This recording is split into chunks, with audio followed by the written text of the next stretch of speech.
ng isang tanging awit.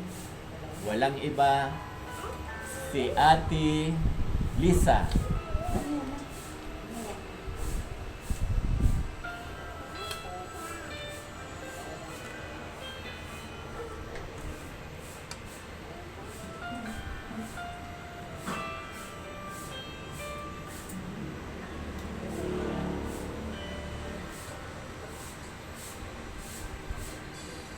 Katapatan mo, O Diyos, tunay at dakila. Ang pag-ibig mo'y wagas at walang kapantahan. Sa aming puso, sa aming buhay,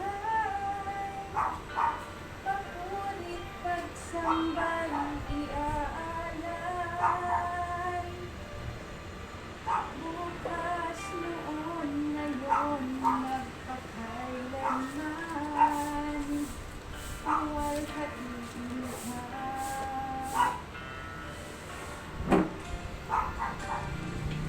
Katapatan mo, O Diyos, tunay at dakila. Ang pag-ibig mo'y wagas at walang kapantahan. Sa aming puso, sa aming buhay, papurit pagsambay iaalay.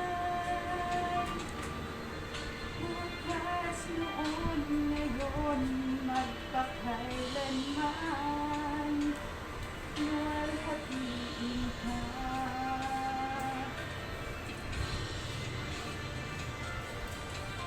Katapatan mo, O Diyos, tunay at dakila. Ang pag-ibig mo'y wagas at walang kapantahan. Sa aming puso, sa aming buhay,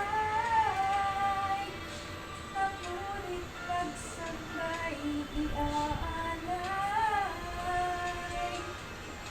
Bukas, noon, ngayon, magpakailanman, luwalhatiin ka.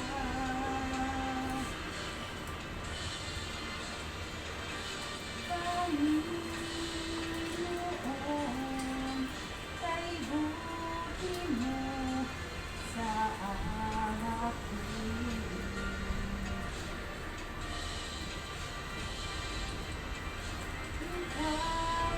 Lamang ang pangit kong sasambahin.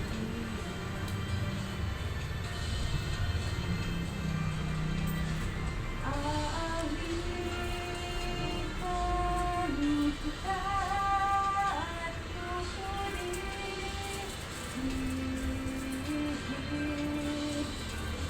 Panginoon,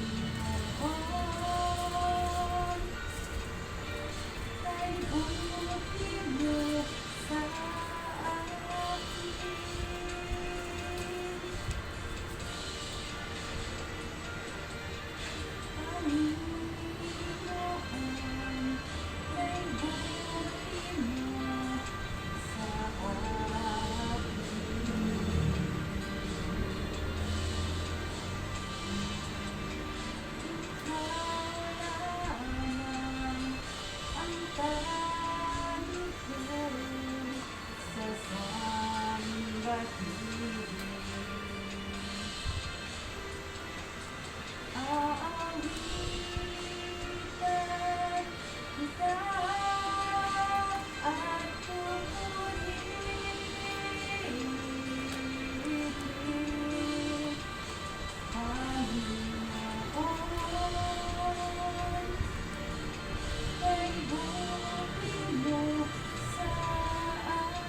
Okay.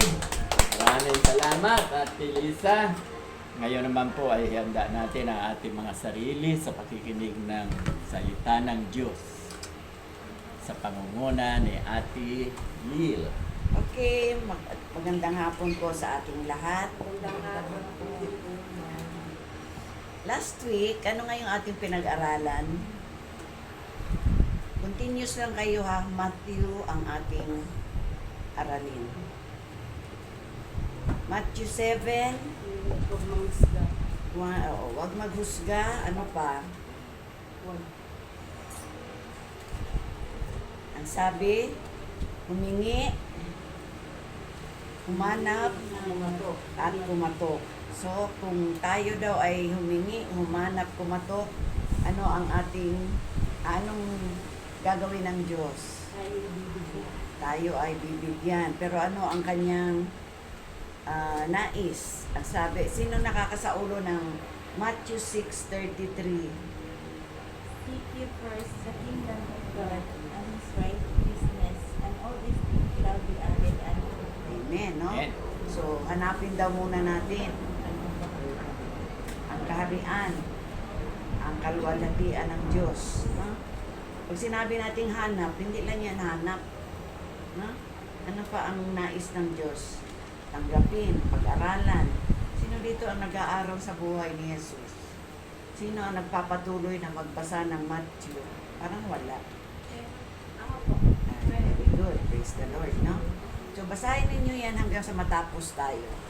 Okay, ang ating pag-aaral ngayon ay sa Matthew 7, verse 13. Sino ang gustong bumasa? Bali, tatlo itong ating pag-aaralan ngayon. 1, 2, 3. Verse 13. 13 hanggang 14. Pumasok kayo sa makipot na pintuan, sapagkat maluwag ang pintuan at malapad ang daang papunta sa kapahamakan. At ito ang dinaraanan ng marami. Ngunit makipot ang pintuan at makitid ang daang papunta sa buhay, at kakaunti ang nakakatagpo niyo. Kakaunti daw nakakatagpo dito. So, merong dalawang gate, na? Dalawang pintuan. Isang malapad na malapad at isang makipot. So, ito ay hindi maaari nating isipin na ito ay literal, pero actually ito ay figure of speech, na? So, pag sinabing malawak, ano ang pagkaintindi ninyo dito? Madaling gumawa ng kasalanan. Madaling gumawa ng kasalanan kasi iniisip natin, malawak ang malawak to kinalalagyan ko. Free. No? I'm free. No? Hindi naman ako nakikita. No? Kaya nang iniisip natin.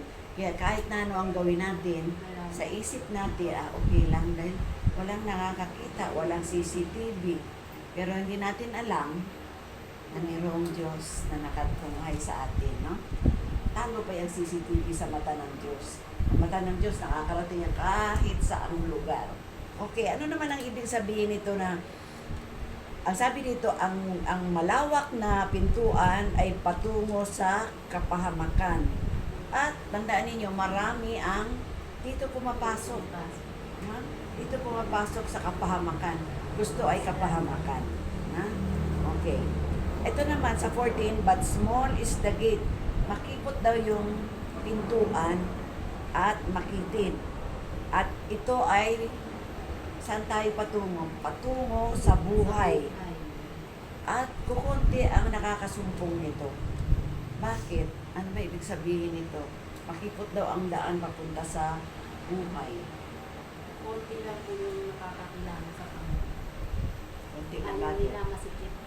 Bakit? Bakit? Gusto nila yung malayas. Yung walang Sino pa ang gustong mag-comment? Ang gawang mabuti ay napakahirap gawin sa isang tao na talagang iba talagang hindi natatakot gumawa ng mga kasamaan, kundi ang pagiging mabuting mapakahirap gawin sa isang tao na nasanay na gumawa ng mga hindi nakakatayo sa buhay. Ano ang mahirap? Para tayo ay makapasok sa pintuang makipot. Halika na, Seni. Umpisa lang po. Bakit sinabing mahirap?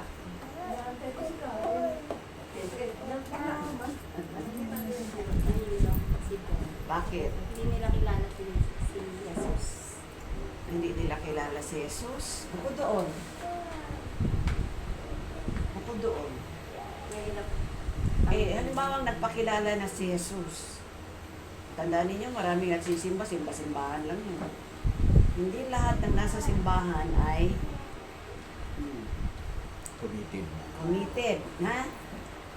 Hindi lahat committed sa Panginoon. Merong makitid ang yun. Iba yung kitid, iba yung committed.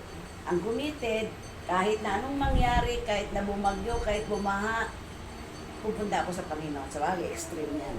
Pero yung makitid, ay bahala na si Pastor doon para trabaho yan ni Pastor. No?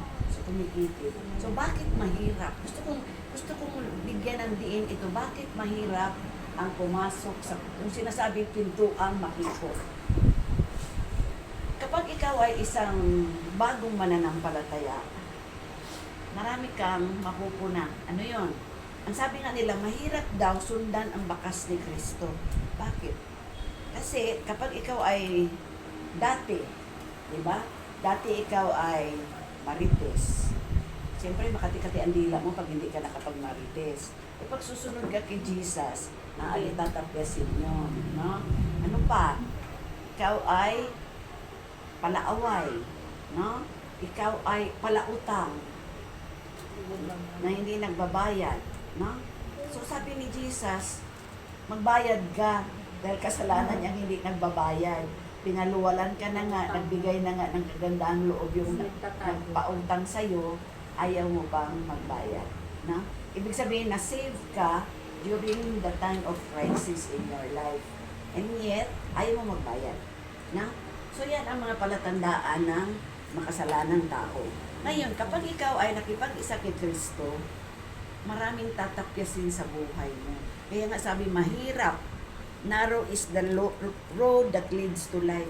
Sino tong buhay na ito na sinasabi? Ni Jesus. Sabi nga, di ba nung minsan, may nag-sermon sa atin, mahirap daw ang sumunod kay Kristo.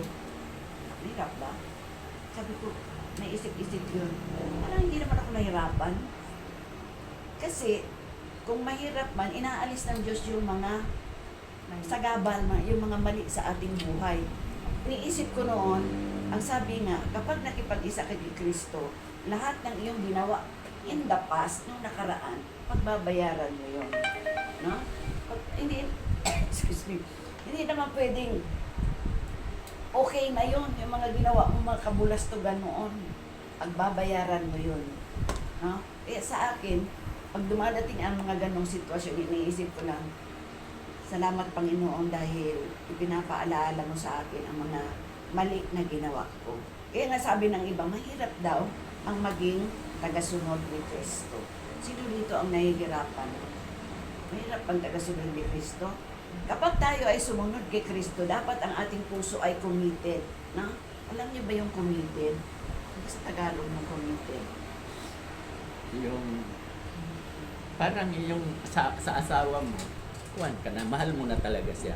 Parang inilaan mo na ang buhay mo Yan. para sa Diyos. Whereas, kung ikaw ay kristyanuhan lang, kumikitid ang utak. Ang utak mo. Pag meron sa, ay, attend tayo yung Bible study, ay, wala na akong mapapala dyan. Saka mainit ngayon. Init, no? So, kitid. Nagkanto. Kumikitid. Kumikitid ang utak, no? Titinda na lang Sa ang mga, Hirap magyakan. oo, ito si Ate Sally. hirap na. Hirap na kaya yakan. Oo, hindi naman. No? Bakit pa mo bilse?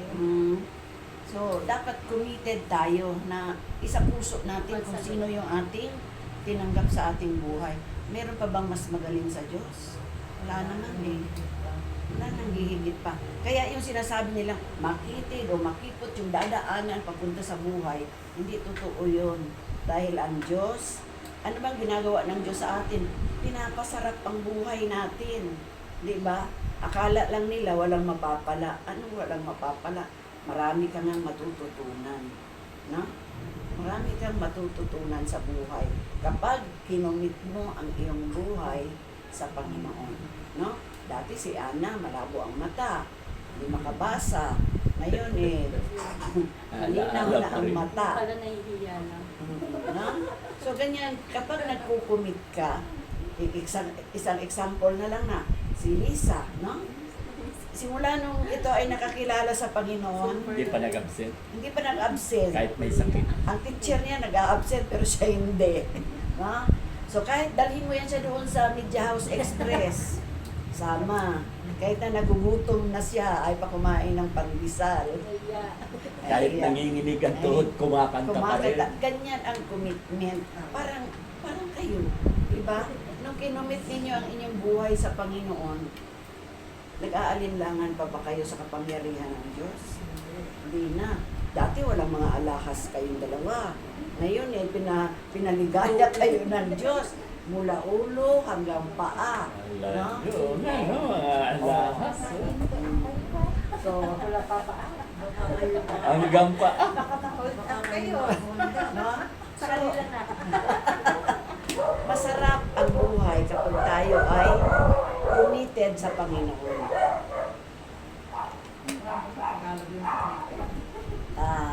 Inaalay. Parang inaalay mo. Inalay mo na ang buhay sa Kanya. Sa Panginoon. Pinagkatiwala. Pinagkatiwala. Kinumit mo na. No? So, wala kayong tanong doon?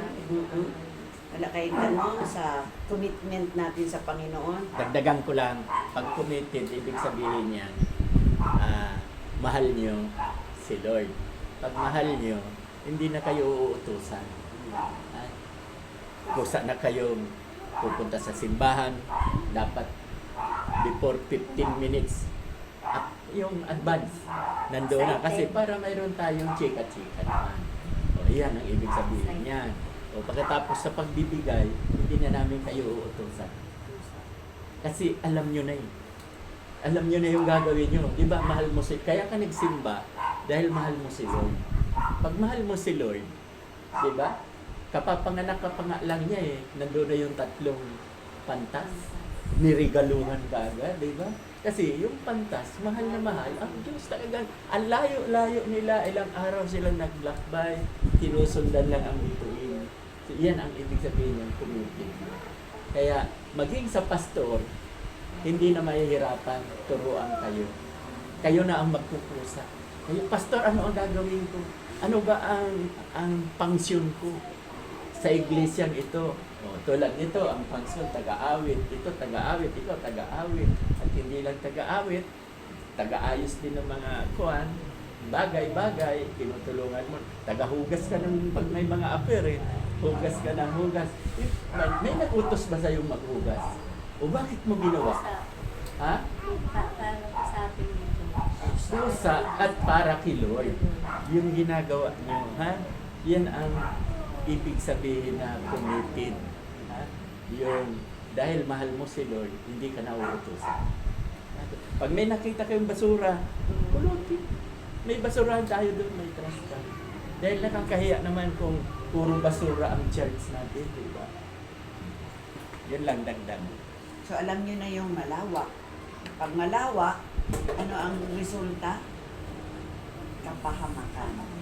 Pag makipot na daan ang inyong papasukan, ano daw masusumpungan natin?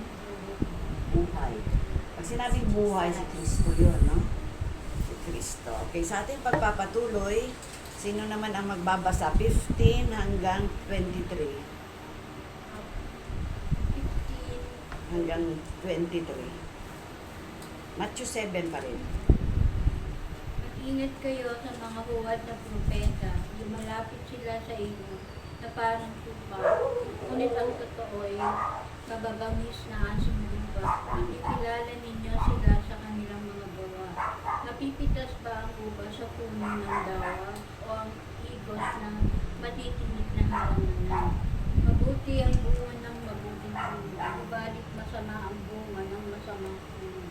Hindi maaaring mamunga ng masama ang mabuting puno at hindi maaaring mamunga ng mabait ang masamang puno. Ang bawat punong hindi mabuti ang bunga ay puputulin at tatapon sa apoy. Kaya't makikilala ninyo ang mga buhat na propeta sa pamamagitan ng kanilang mga gawa. Hindi lahat ng sumasawag sa aking Panginoon ay papasok sa kaharian ng langit, kundi ang mga taong sumusunod sa kalooban ng aking Ama na nasa langit. Sa araw ng paghuko, marami ang magsasabi sa akin, Panginoon, hindi po ba't sa inyong pangalan ay nangaral kami, nagpalayas ng mga demonyo at gumawa ng mga himala. Ngunit sasabihin ko sa kanila, hindi ko kayo kilala. Tumayo kayo sa akin, kayong mga gumagawa ng kasalanan. Okay. So, sige. Anong naintindihan mo sa binasa mo, Beth?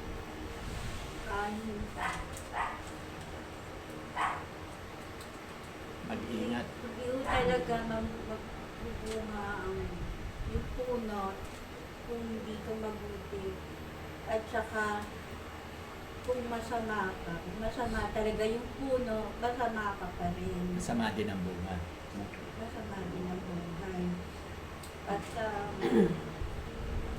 kung magiging mabuti ka, magiging mabuti rin yung para sa sarili mo at hindi lang kayo sa kapwa.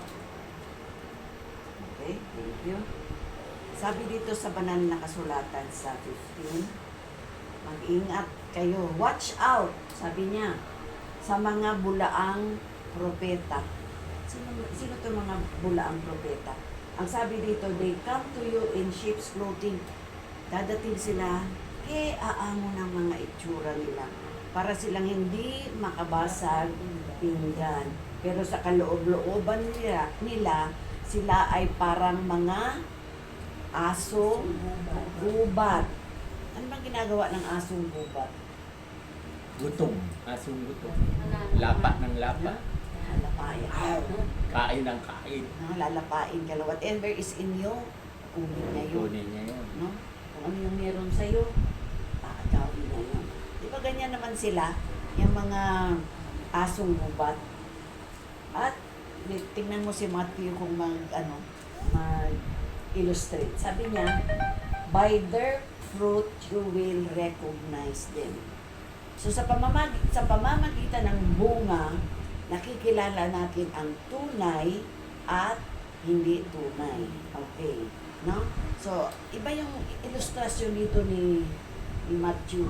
Sabi niya, ang ilustrasyon niya, asong gubat, shepherd's clothing, ibig sabihin, nakabihis siya na maamong-maamong, at nagsabi na naman siya ng prutas, no? Sa pamamagitan ng bunga, makikilala ang bawat isa sa atin. Meron bang taong masama ang hangarin na merong binubungang mabuti? Wala.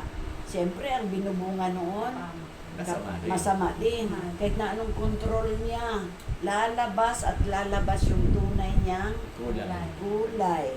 Kung siya ay itim, kahit na magsuot siya ng anong tawag, violet, lalabas pa rin yung kaitiman ng kanyang budhi. Ito yung ibig sabihin nito. Tapos inulit na naman niya, ang masamang puno, hindi nagbubunga ng mabuting bunga. No? So, ibig sabihin, pag masamang puno, masama rin ang bunga. Ano ibig sabihin nito sa ating pang-araw-araw na buhay sa inyo, mga nanay? Kapag masama ang ipinakita mo sa mga anak mo, lalabas silang mabuti ba? No? Siyempre, hindi. So, whatever input you do to your children, ganun din. No? Ano man yung pamamalakad mo na masama, lalabas at lalabas yan sa iyong mga anak. Kasi yun ang natutunan nila eh. No? Yun ang kinalakihan nila. Samantalang, a good tree, ang mabuting puno, cannot bear bad fruit. Ibig sabihin, pag mabuti rin yung bunga. Na kahit mahirap siya, dahil pinalaki niya sa kabutihan ang anak niya, lalabas at lalabas na mabuti ang kanyang anak. Kaya sabi dito, every tree that does not bear good fruit is cut down. Ibig sabihin, puputulin daw yung masasamang puno na walang ibinubunga. Wala na siyang bunga. At ano ang gagawin? Itatapon sa apoy. Naku, nakakatakot, no? Baka binasa lang natin to, hindi natin inintindi. No? Impyerno na yun. Impyerno na yon. Kaya kailangan ang bawat isa sa atin Namumunga. nagbubunga. Praise the Lord naman dahil dito sa atin nagbubunga si Ate Seni, akay-akay yung mga bata, no? Namumunga na. Namumunga. Si Ate Lenny, akay-akay yung mga matatanda, no? Si Beth kumakanta, ikaw naman gumagawa ka doon sa loob ng church, tagabigay ng offering. Ganda mo yung pagbigay ng offering para marami tayong pera. Si Lisa rin namumunga. Si Lisa rin, kahit maraming anak yan, ay katakot-takot din ang bunga niyan. Namumunga na nga ng mga anak, meron pa rin siyang binubungang kanta. No? So tandaan natin, kapag hindi tayo namumunga, pinuputol at Tatapon sa apoy. itatapon sa apoy. Kasi tayo, pag hindi ko to itinuro sa inyo, babasahin nyo lang ng as-is. No? Nang hindi nyo naunawaan. Okay? So, ano pa sabi? Iba na naman ang sitwasyon ng itinuro ni Matthew. Sabi niya, hindi lahat na nagsasabing, Panginoon ko ay makakapasok sa kaharian ng Diyos. Bakit? Bakit daw, Tilene? Eh kasi dasal ka ng dasal kung wala naman sa loob mo. Sa kabila ng panalangin, hindi naman hindi na gano'n.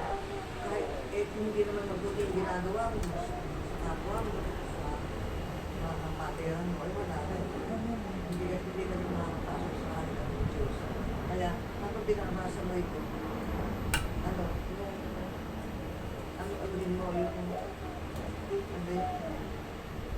aluin mo na para makapasok ka sa araw, kailangan yung kabutihan ng natin kasi para makapasok ka. Okay? Isa na yung kabutihan. Pero ang main purpose para tayo makapasok sa kaharian ng Diyos ay sundin, ganapin ang kalooban ng Diyos. Ano yung kalooban ng Diyos? Mabuti, ganap at panudod-dod. O ano nga yun? Example. Mabuting gawa, mahalin mo yung kapatid. Yun ang pinakatama. Mahalin ng Diyos ng buong puso, buong kaloob, pag-iisip. Mahalin ang iyong kapatid, kinakagaya ng pagmamahal mo sa iyong sarili. Okay. That's it. Yan ang utos niya, pag-ibig. That is- Nasunod mo na ang kautosan. Yan ang kalooban ng Diyos. At ano pa? Huwag daw tayo hingi ng hingi. Yan o. Lord, Lord. Lagi na Lord, Lord. Pahingi, pahingi. Ganito, ganyan. Dalangin ng dalangin. Wala nang inuusap kundi Lord, pahingi. Sino yan? Sino Yan. yung hingi ng hingi? Yung mga kambing. Pahingi! Pahingi! Ang ingay. Di ba? Maingay. Hanggang sa naubos na kay hingi. No? So, ano ang ang sabi ng Panginoon, tingnan niyo nung siya ay ipinanganak. Siya ba nagbigay? Siya ang hinandugan. Kaya siya sa atin natin ang ating sarili. Naghahandog pa ako para sa Panginoon. Lord, pahingi po dito. Nandyan, gabayan mo ako. Puro lang tayo Hingi. hingi. Ayaw bigay. No? Sabi ng Panginoon magbigay. Kaya sabi niya,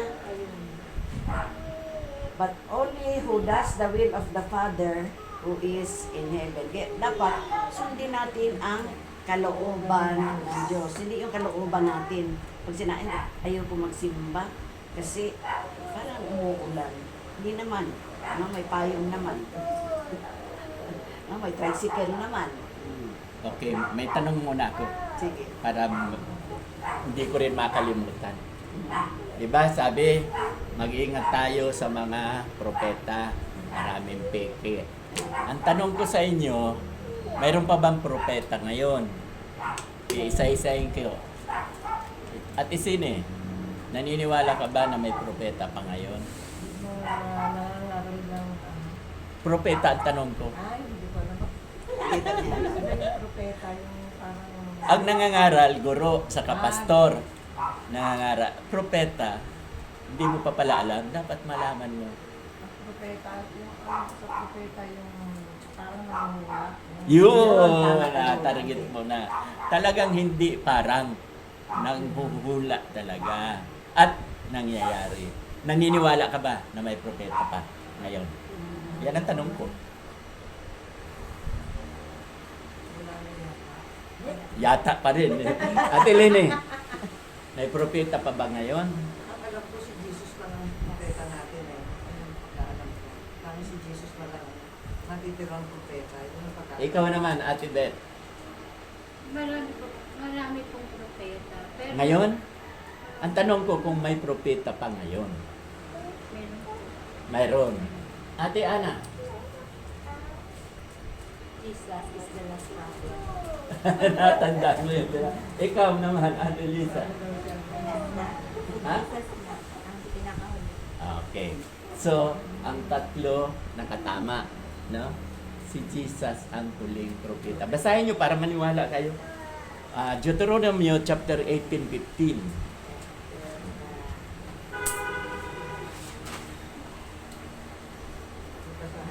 At pasensyahan nyo, gusto ko yan na dahil tayo para nagkakaisa tayo. Hindi pwedeng yung isa may propeta, yung isa wala. Gusto ko pantay-pantay. Ha? Iisa ang paniwala. Di ba mag-aralan, magpalakasan tungo sa paglagong espiritual at nagkakaisa tayo ng paniniwala. Deuteronomy chapter 18 verse 15. Tapos si Ate Beth 16. Si Ate Lisa 17. At si Ate Lenny 18. Verse 15 po. Deuteronomy 18, 15. Mula sa inyo, Oh. si Yahweh na inyong Diyos ay pipili para sa inyo ng isang propetang katulad ko. 15 lang ha. Dapat kayong Sa yung susundin ninyo. kayong makinig sa Kanya. Yan, makikinig. Okay. So, ang liwaliwanag, ang sabi ng Ama, nagsasalita dyan ha, sabi kay Abraham sa lahi ng Israel, kukuha ako sa lahi mo ng propeta na katulad ko. Ang ibig sabihin, Diyos din. Dahil katulad, di ba? Di ba ang banggit dyan, na katulad ko. So, Diyos din. Ang lahi ni Jesus ay lahi ni Israel. Di ba? Naituro ko na yan sa inyo. Kaya, si Jesus ang pinili. Ngayon, kakibasa ang 16. Iyan na lang. Kasunod na naman. Pagkasunod-sunod lang yan. 16. Ito ang kasagutan sa hiling ninyo kay Yahweh nang kayo'y nagkakatipon sa Sinai. Ang sabi ninyo, huwag mo nang parinig pang muli sa amin ang tinig ni Yahweh na ipakita ang kakilakilapot na apoy na ito sapagkat tiyak na mamamatay kami. 16 yan. Opo. 17. Sinabi naman niya sa Sandali. Ito na pala, nilipat ko. Sige, 17. Sinabi naman niya sa akin, tama ang sabi nila. Kaya mula sa kanila, pipili ako para sa kanila ng isang propetang katulad mo. Sasabihin ko sa kanya ang aking kalooban at siya ang magsasabi nito sa mga tao. Okay, di ba? Katulad din yung sinabi mo. 18, Ate 18, Lenny. nabasa ko na 19. 19 na, Ate Lenny. 19 na. Deuteronomy, ano pastor? 18. 18, 19. 18, 19.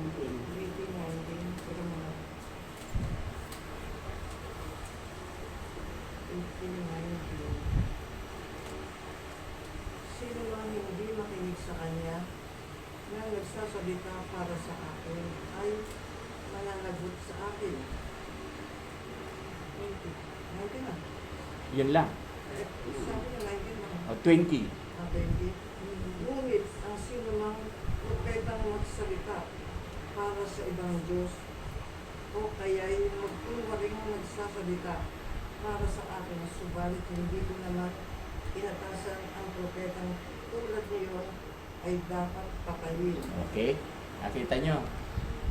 Yung mga nagsasabi ngayon na propeta sila, dapat patayin. Kasi ito ang tanong, paano ninyo malalaman na ang propeta ay totoo? Basahin diyan. Sunod-sunod. Paano nyo malalaman na ang propeta ay totoong propeta? Pakibasa po, sunod-sunod na yan. Tuloy-tuloy muna. Upang matiyak ninyo kung ang sinabi ng propeta ay galing kay Yahweh o hindi. Ito ang palatandaan kapag hindi nangyari ang nagkatotoo. Ang sinabi niya, iyon ay hindi mula kay Yahweh. Ang mensahe niya ay gawa-gawa lamang niya. Huwag ninyo siyang katatakutan. Okay. Di ba? Maliwanag na malalaman mo kung totoo siyang propeta, ibig sabihin, walang mali.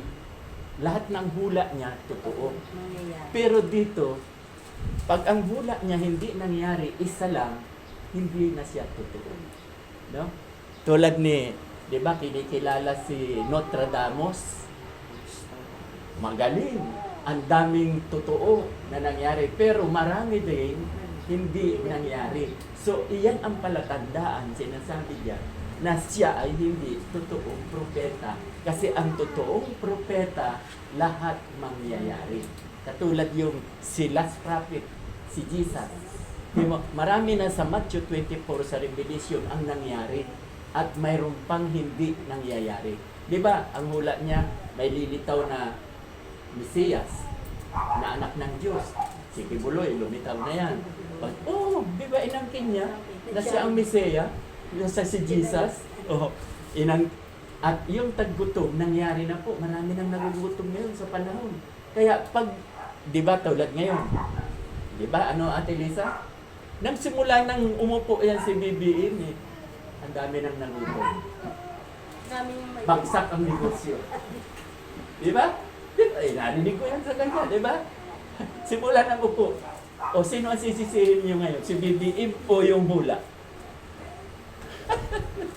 Kahit sino ang umupo, no? Kahit sino ang umupo, darating talaga yan. Hula yan ni Jesus. Pero hindi gusto ni Jesus, magutom ka. Alam kasi ni Jesus, kasi ang Diyos is all-knowing. God is all-knowing. Alam niya na darating ang panahon dahil maraming sakim na tao, greedy. Tapos, kuwan pa, yung boarding. No? Ang mga negosyante, boarding. Sibuyas, asin, nandiyan niya. Tapos, pagmahal na, saka ibibenta. Diba? Hoarding. So, alam na ni Lord na darating yung gutom. Kaya kahit pa sinong presidente ang umupo, darating yan. Hindi ang presidente ang may kasalanan. Nakukuha ba? Mahaharangan ba yan? Hula ni Jesus. Ang hindi na lang dyan nangyayari, 14, sa Mateo 24:14. Yung pastor, yung mga patayan na nakaupo si Duterte.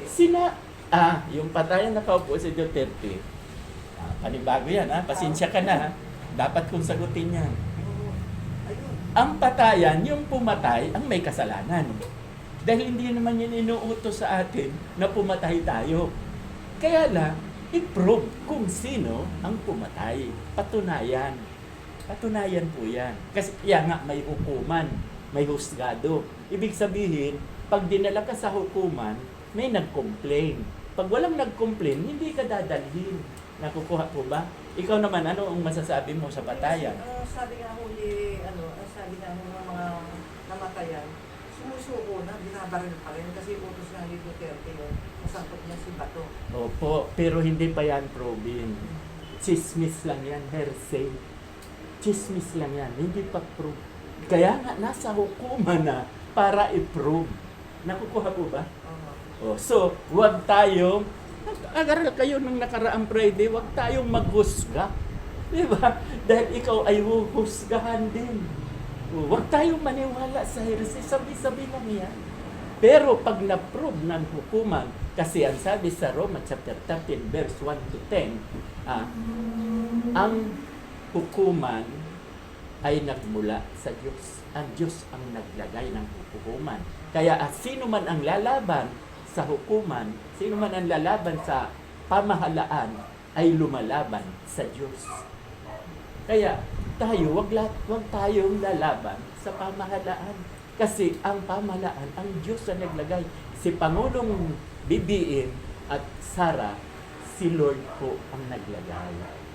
Ngayon, kung meron man silang alita na hindi ko alam kung bakit, o kaya baka yung sa panahon ni Kibuloy, si Kibuloy nung habang nagtatago, nagrally sila. At ang tinira nila, si BBM, so nagkaroon ng gantihan sama ng loob. At tapos sasabihin pa ng ama ni Sara, bangag kasi yan eh. O hindi dapat kasi di ba honor your father. Honor. Siya ang ating ama siya ng bansa. Igalang po natin. Kasi pag hindi mo yan ginalang, nilapastangan mo ang magulang mo, grabe ang parusa ng Diyos. Ang paglapastangan ay walang kapatawaran sa Diyos. Pag ang banal na espiritu, nilapastangan mo, walang kapatawaran. Yan ang sabi sa Bible. Magulang natin ang Diyos, di ba? Siya ang ating ama. So, honor your father, honor your mother. Sa atin sa bahay, ako father, ito mother. Dapat siyang i-honor. Dapat akong i-honor. Pag nilapastangan ako ng mga anak ko, grabe ang parusa ng Diyos sa mga anak ko. Nakukuha niyo? Kaya pag si Pangulong BBM, inilagayan ni Lord, huwag lapastangan. Nakukuha ba? Kasi pag nilapastangan yan, bagsak ang Pilipinas. Hindi aasinso. Damay tayong lahat. Lalong maraming magugutom. Yun ang tanong mo So nasabi ko na yung propeta, ang last prophet, si Jesus. Kasi pag ngayon, maniniwala ka pa sa propeta, bubuksan ang Bible para idagdag. Idagdag, isusulat. Isusulat. Kaso ang gumawa ng Revelation, si John the Beloved, ang sabi niya, sino man ang magdagdag at magbawas, dagdag bawas nasa ilalim ng sumpa. Isusumpa ka. Kaya ang Bible, sarado na. Bakit marami nagsasabi ngayon may propeta ka? Sarado na. Oo, may propeta ngayon, si Jesus. Kaya lang, sarado na rin. Kasi yung hula ni Jesus, nasa Matthew 24 na, nasa Revelation na. Nandoon na. Haantayin na lang natin ang mangyayari. Lalo na yung Mateo 14, basahin mo, 24:14. Yan na ang malapit mangyari. Mga palatandaan nangyari na.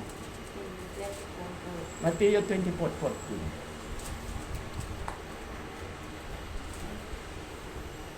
Yan ang hindi pa nangyayari. Papangaral sa buong sanlibutan, magandang balitang ito tungkol sa kaharian ng Diyos upang magsilbing patotoo sa lahat ng mga bansa at sa kadarating ang bukas. Wow! The end. Naniniwala ba kayo na mayroong pang bansa na hindi naririnig ang salita ng Diyos? YouTube, Facebook, halos lahat na. At basahin mo lahat yan, ang 24, bilisan mo lang. Mga palatandaan. Umpisa pa lang, bilisan mo lang. Lumabas si Jesus sa templo, paalis na siya nang lumapit ang mga alagad na itinuturo sa kanya ang mga gusali ng templo. Sinabi niya sa kanila, nakikita ba ninyo ang mga gusali yan? Tandaan ninyo, darating ang araw na wala rin ang matitirang bato sa ibabaw ng isa pang bato. Lahat ay iguguho. Habang si Jesus ay nakaupo sa bundok ng mga olibo, kalihim siyang tinanong ng kanyang mga alagad, kailan po ba mangyayari ang mga sinabi ninyo? Ano po ang magiging palatandaan ng inyong muling pagparito at ng katapusan ng mundo? Sumagot si Jesus, mag-ingat kayo upang hindi kayo mailigaw ni Numan. Maraming paparito sa pangalan ko at magpapanggap na sila ang Kristo. At marami silang Di ba, nangyayari na yan. May nagpanggap na. Si Kibuloy. Sige, tuloy mo. at marami Nangyari na. silang maililigaw. Maraming nailigaw. 7 million. Sige. Makakarinig kayo ng mga labanan at makakabalita ng mga digmaan sa iba't ibang dako. Di ba? Sa Israel. No? Sa Russia. Sa Russia. Bira. Okay, sige. Nangyayari na. Huwag kayong mababahala dahil talagang mangyayari ang mga iyon. Okay, tanyo. Mangyayari. Huwag daw tayo mabahala. Mangyayari. Sige. Bagamat hindi pa yon ang katapusan ng mundo. Maglalaban-laban ang mga bansa at gayon din ang mga kaharian. Magkakaroon ng tagutom at lilindol sa maraming lugar. Mapipigilan ba yan? Ba't sisisihin ang Pangulo? Darating yan. Darating ang taguturan. Dahil na ang Diyos kasi all-knowing. Alam niya na mangyari. Pero ayaw ni Lord na magutom tayo kasi ang Diyos nagbibigay yan ng pagkain para sa lahat ng tao. Bakit maraming nagugutom? Kasi maraming negosyante na hoarding. Sila lang, mga ganib, sila lang ang nagpapayaman. Nakukuha nyo? Sila lang. Ang pagkain galing sa Diyos para, di ba sabi manalangin tayo ng Ama namin, bigyan mo po kami ng kakanin sa araw-araw. Paano makakarating sa atin? Nasa hoarding dahil sa mga negosyanteng yan. O, di ba? Nangyayari na. Pakibasa patuloy. Ang lahat ng mga ito'y pasimula pa lamang ng mga paghihirap tulad sa isang babaeng nanganganak. Pagkatapos ay kukuotan kanyang lahat dahil sa inyong pagsunod sa akin. Isasakdal kayo upang pahirapan at patayin. At dahil dito'y marami ang tatalikod sa kanilang pananampalataya. Mapupuot sila at magtataksil sa isa't isa. Marami ang magpapanggap ng propeta at ililigaw ng mga tao. Maraming Alam nyo ba sa panahon ni Elijah? Basahin nyo sa hari, unang hari o ikalawang hari, nandyan yan. Si Jezebel po, anak ng hari.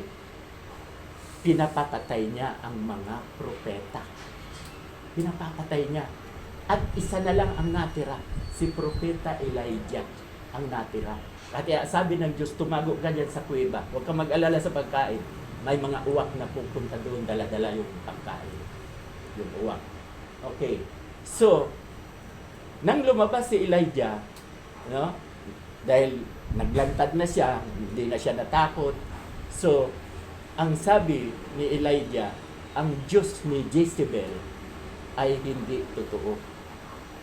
Kaya ang Diyos ko, ang sabi ni Elijah, yan ang totoo. Mag-isa na lang yan na propeta. Ubus na, patay na lahat. Ang kalaban niya, nasa more than 300 prophets. Kaya lang, hindi totoo. Fake prophets, yan, ganyan, 300. So, nagkondisyon sila. Maniwala kayo, sabi ni Elijah, ang Diyos ko ang totoo. Naglagay sila ng mga kahoy. Kasing laki ng bahay na to, puro kahoy. Ganon din doon sa mga fake na propeta, mayroon din. Sino man ang mag-apoy na hindi sinisindihan, yun ang totoong propeta. Basahin nyo yung hari. So, meron na nga. Nanalangin sila, nanalangin yung mga propeta.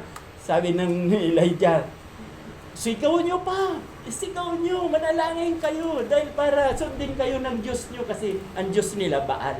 Hindi totoo, hindi ang Ama. Wala, hindi nag-apoy. So, siya naman, si Elijah, buhusan nyo ng tubig. Dahil pag may tubig, hindi aapoy. Sabi niya, buhusan nyo ng tubig. Siya na lang ang prophet. Binuhusan ng tubig, nanalangin siya, mag-apoy na po kayo. Nag-apoy. Galing sa langit yung apoy.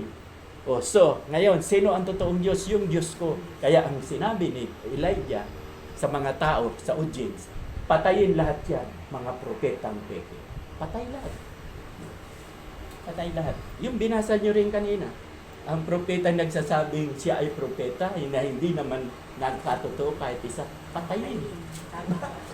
Patayin. So, wala na pong propeta ngayon. Okay lang, tuloy. Oras na. Meron ka pang 10 minutes. Pasensya na lang kasi mahalagang malaman nyo. Pwede naman kuha na lang. 10 minutes, magtanungan na lang. Oo, gano'n na lang. So, ang ating pinag-aralan, malapad at makipot na daan at yung makikilala ang bunga ng puno. So, by your fruits, you will be known. Makikilala ka sa pamamagitan ng iyong mga ano ba yung dapat ibunga ng isang Kristiyano? Sige. Mabuting gawa. Mapagmahal. Yun! Pa. Tama. 9. Magkadala ako. Ano pa?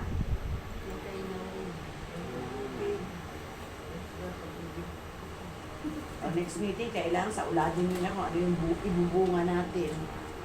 Hindi lang pag-ibig. Kagalakan. kagalakan, kalinahunan, ano pa? Katapatan, ano pa? Pagkapili sa sarili, katiyagaan. Ano pa? Kabutihan. Siyam yan. Sa isang bunga, ito yung lalabas sa atin. Ito yung bunga ng pagiging alagad ni Kristo. No? Hindi tayo magiging alagad kung wala tayong bunga. Kasi pag hindi daw namumunga, ano gagawin? Putulin, sunugin. Sunugin. Oy.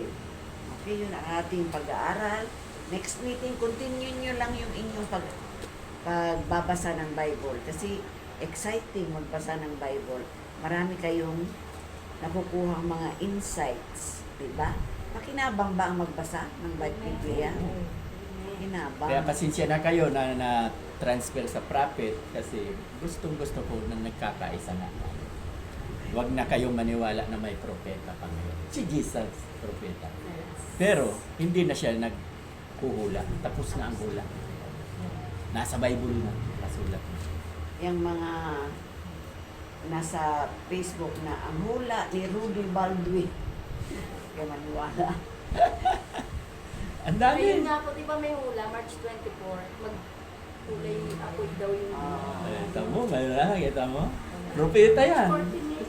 Sasabihin nila, propeta sila. Huwag kayo, 40 million. kaya tayo nag-aaral, huwag kayong maniwala dyan. Kaya usahin nyo talaga ang Bible. Ha? At maganda rin yung may nagpapaliwanag. Kasi kung basa lang kayo ng basa parang comics, walang nagpaunawa, bali wala din. Iba na talaga yung tulad ng ginawa ko. Tulad ng tanong ni Ate Lenny. O, di ba? Maganda yung tanong niya. Nasagot ko. Dahil huwag tayong huhusga nga eh. Kaaaral lang natin last Friday. Kaya huwag nating husgahan. Si Duterte. Magagalit sa inyo asawa ko. Joke. Mahal niya si Duterte. Kababayan niya. Kababayan niya. Eh kaso hindi pa proven. Pag na-prove. Kaya ni Duterte lusutan mo. Matapang yung itatay. Alam mo kung bakit? Nagtiwala ang lahat. Alam mo kung bakit? Ilan lang naman yung namatay. Wala pang 100. Sasabihin niya, 30,000 ang sabi nila eh. Sa Facebook. ang pinatay. Oo, pagparagay ng 30,000. Lalapit lang yan kay Kibuloy. Akin na nga dyan yung bilyones mo. Bigyan natin ng tig 1 milyon para tumigil mo. Oo, di ba? Panalo si Kibuloy. Panalo na naman. Ang ina-idolize lang kasi ng tao, yung pinatay. Eh yung na-disgrasya nila, yung mga na-rape, yung mga pinatay din ng mga adik, bakit hindi nila ilabas? Kaya lang, hindi yan ang topic ha. Oo. Tigilan na natin. Matagal yan. Debate yan. Ipagtatanggol ang asawa ko. Ipaglalaban yung hindi tayo matatapos. No? Break. Okay, may tanong kayo mga kapatid. Sa ating... Tanong, baka hindi nyo naintindihan, ha? Pag walang tanong, hindi nakaintindi. Okay, ang closing prayer sa Ate Lil. Anong request ninyo para maipag-pray ni Ate Lil? Pagaling po, mga kapatid. Kagalingan ng kapatid niya. Yun, wala tayong patid na Alam mo, panalangin. sharean mo, hindi lang pwedeng ipanalangin ko lang ng ipanalangin na hindi mo sinishare May share ako po. para yung daloy ng pagpapala ay makarating din sa kanila. No? So, dapat sisharean din ninyo. Yan ang trabaho ninyo. Mag-share kayo. Okay, may 5 minutes ka pa sa panalangin. Si Arlene, saka si ano, yung nasa ng bato. Edna. Si ano, Ay, ati. Si Merly. Merly. Nakalimutan ko na yung pangalan niya. Si Ate Edna, wala namang ano sa Baka may kanya. pinuntahan. Okay. Tayo manalangin. Edna. Tuhod. Tuhod. Ano ito rin? Ang tuhod ko rin masakit. Ito masakit din. Hindi na daw. Hindi na. Ay, di na. eh, si Edwin, lakad dyan kanina. Kasama ko. Eh, baka na sumakit. Nagpunta kami sa patay kasi kanina.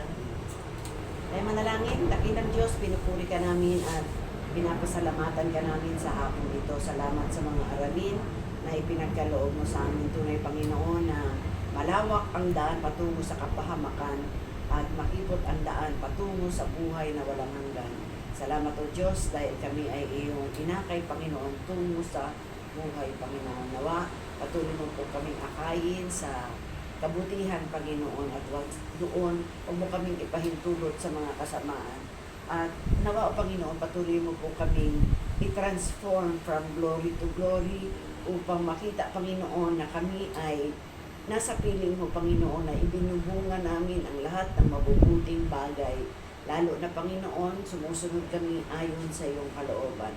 Thank you, Lord Jesus, sa hapong ito na ipinagkatiwala mo ang oras na ito upang kami ay mag-aral ng iyong mga salita. Ganun din po, Panginoon, akin po dinadala sa panalangin ang aking mga kapatid, ang kanilang mga kahilingan.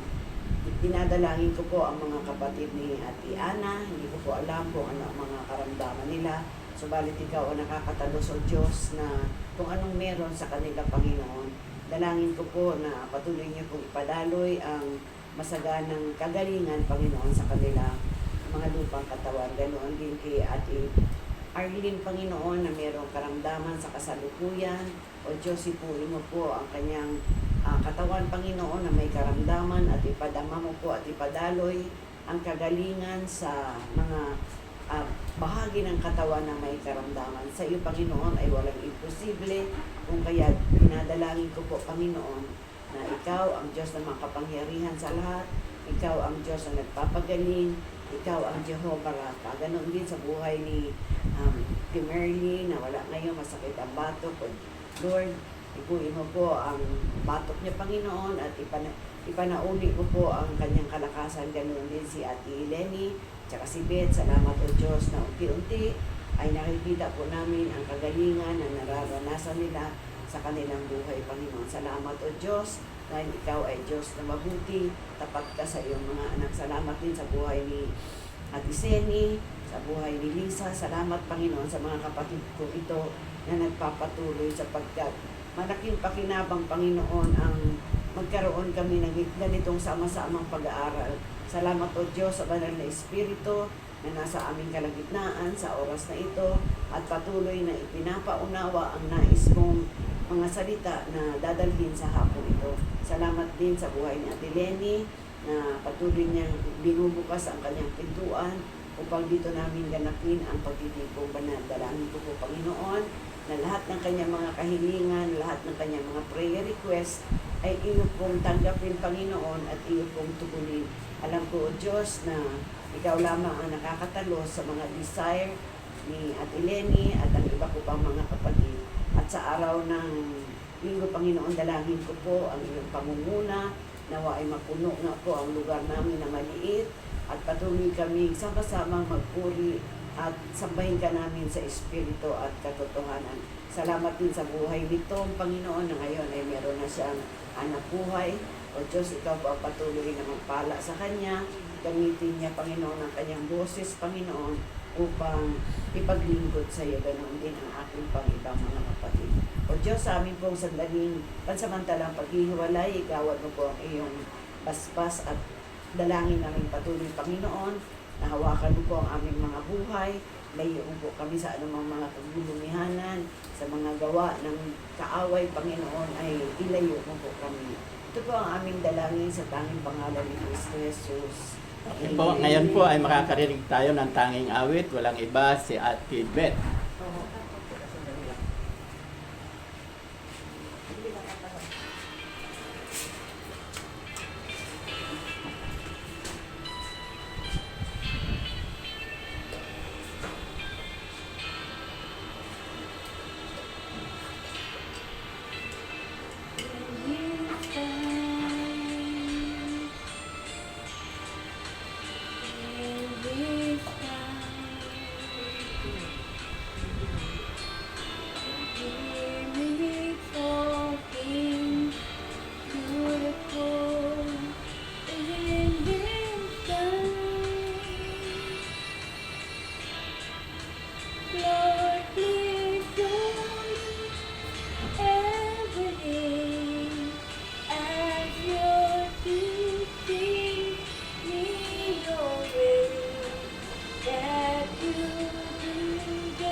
Be to you a lovely day in your time. Amen. Very good. Okay. Salamat, Ate Beth.